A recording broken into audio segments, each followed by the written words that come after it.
start doing this Monday Munchies series on every Mondays. We're gonna try and do some simple cooking.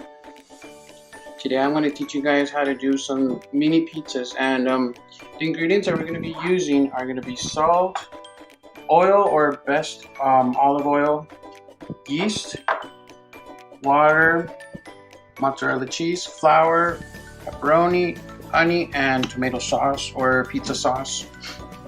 Now the pizza sauce you can already buy it made at any store. Most you can use spaghetti sauce. There's different flavors with Prego and other brands. For the cheese, guys, you can use any kind of cheese. Best cheese to use is mozzarella. The brand does not matter. As long as it's mozzarella or any kind of other cheese, you're gonna need also flour, pepperoni, yeast, which you can find in any store. There's packages, which sometimes it's easier than using the packages, or you can also use that container. It doesn't really matter. The packages are easier to use sometimes. Like I said, you're gonna need 3 cups and a half of flour, 1/4 cup or 1/4 of a cup, 2 ounces of olive oil. I didn't have olive oil, but I used regular oil.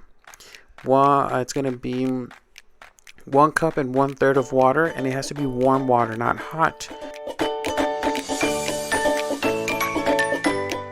And you're going to grab 1 spoon of yeast and you're going to mix it into that warm cup of water. Make sure to use a fork just to mix it, and you're going to have to let that water and yeast and oil that we're going to be mixing together rest for at least 5 minutes. 5 minutes later.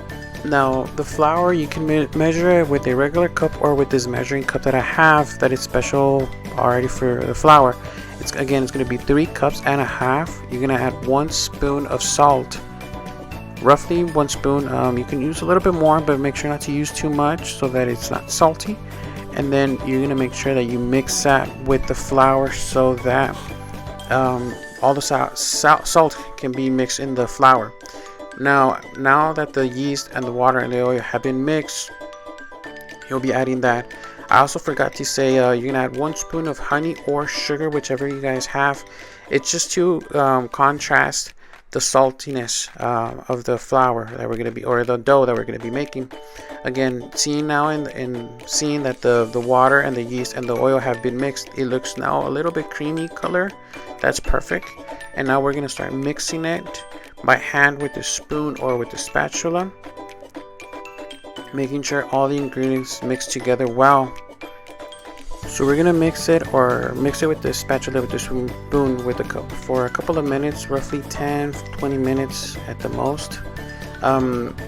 You can do it in a mixer. For those of your parents have a KitchenAid mixer, they can use a KitchenAid mixer to mix it. It's a much easier process, but it's not as fun as using your hands. So you're gonna mix it. Your hands will get dirty and sticky, but that is part of the process of kneading or mixing all the ingredients with the flour. Now from this part on, we moved on the small dough from the small bowl into the big bowl. We are going to be doing it in a bigger bowl since we need more space. Now your hands will be getting sticky, and that's okay. We'll remove all those pieces once the dough starts to get more in shape. So we're going to knead it or mix it for a little while. It's going to take a couple of minutes for it to start getting all the little bits and pieces. Just make sure that we grab all that's in the bowl and even in the small bowl.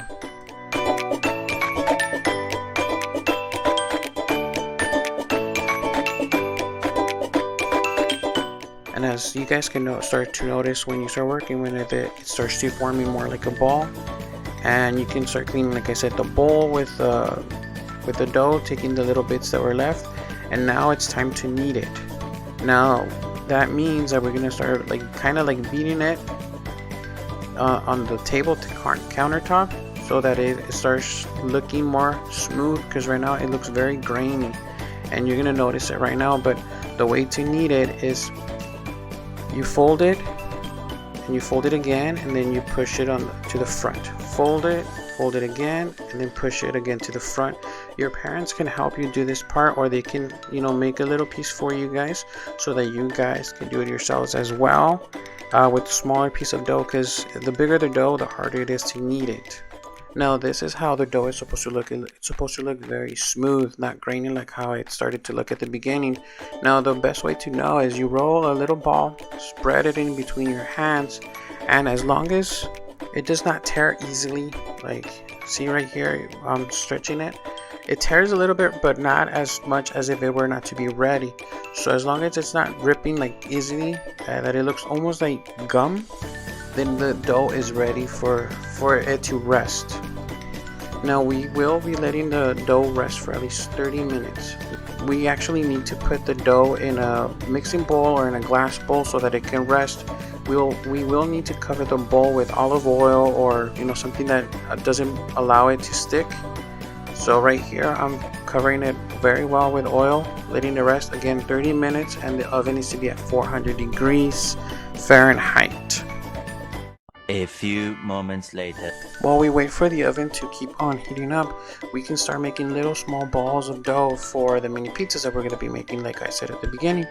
Now, this is the fun part for you guys. You can ask your parents to give you small little balls to make your own pizza. But we're going to also make sure that we put flour or cornmeal on the countertop or the table where we're doing this, so the dough does not stick, because it becomes sticky, not like gum, but it is a little bit sticky, and we want to prevent it from sticking. Now we grab our roller. It doesn't matter if it's plastic, wood, or if you guys don't have one, you guys can use a pipe. Just make sure that it is very clean.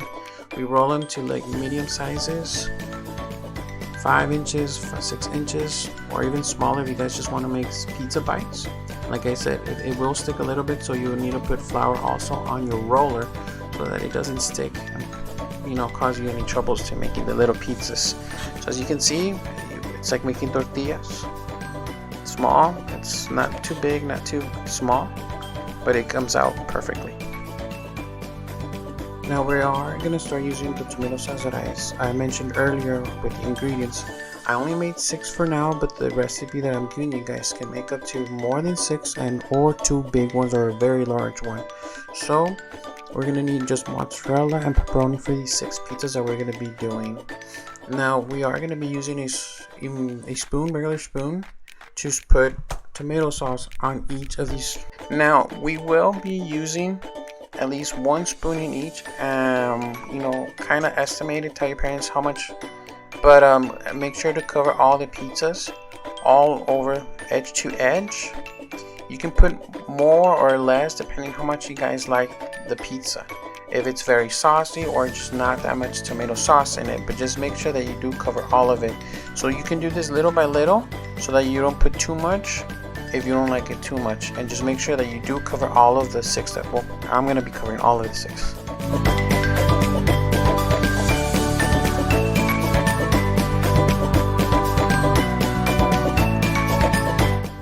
Alright, all of my 6 are covered with tomato sauce now. Now I am going to be putting cheese. Now with the cheese, it's the same thing. If you guys like it very cheesy, you can put a lot. I'm not too much of a fan of a lot of cheese, so I put very medium amount, little by little. This is perfect for those who like just cheese in their pizzas, Daniel or Emmanuel. Now, in my case, I do like pepperoni, so I'll be adding pepperoni in a little bit, but I'm going to make sure that I cover all of them first with cheese.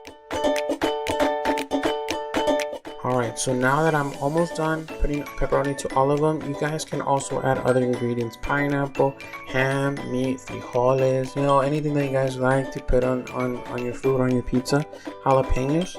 And now that they're ready, the oven should be at 400 degrees Fahrenheit again, and they are ready to be put in the oven. So now we're just going to wait 15 minutes in the oven. 1 eternity later. The pizzas are ready. Now look how pretty and golden and crusty they look.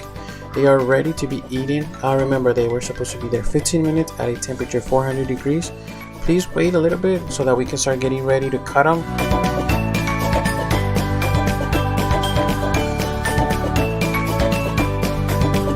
So now you can have 1 for each, and if you want to get fancy, you can go ahead and cut them.